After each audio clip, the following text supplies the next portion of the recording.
Today, Kevin Stefanski asked about going against Max Crosby, one of the best defensive and pass rushers in the NFL with a patchwork offensive line, as well as would solving the protection issues get this offense going?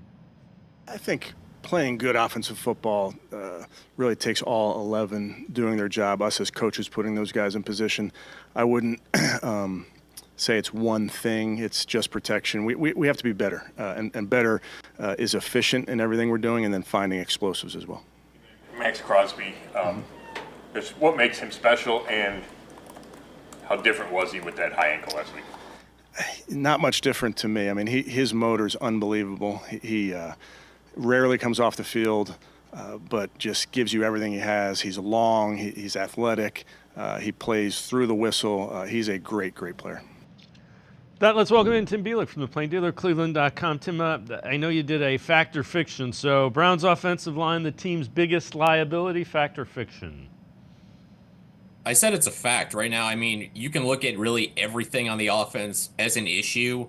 I mean, you can look at the offense through 3 games and basically say that not one player has been consistently good through 3 games. And I think part of it starts with the offensive line. I know Deshaun Watson has gotten sacked a lot, 16 times. He's gotten hit almost 50 times already this season. So, excuse me, 140, I'm sorry. But, when you look at the offensive line, we knew there were concerns about it. The fact that, we didn't know who was going to start at left tackle until just before the opener, with Jedrick Wills and Jack Conklin still working their way back from injuries. DeJuan Jones still looks like he's laboring a little bit. They had to take him out of the game, the Giants game in the second half, and bring it back in because James Hudson got hurt. And this was before losing Wyatt Teller, who, by the way, is one of only 2 Browns offensive linemen with a PFF grade of over 60 at this point in the season. I know you can take PFF grades with a grain of salt sometimes, but he's been arguably their best offensive lineman by those metrics, and now he's out for 4 weeks. So it's just a mess up front.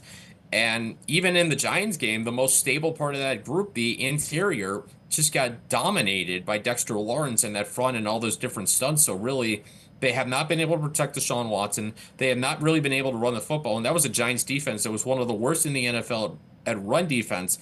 And they couldn't run the football against them for most of the game. So obviously what Kevin said about, you need all 11 guys on offense to get going. That obviously is important. It's like a car. You need all the pieces to get it working, but it really starts and ends with offensive line play. And that group, whatever 5 out there, simply has to be better.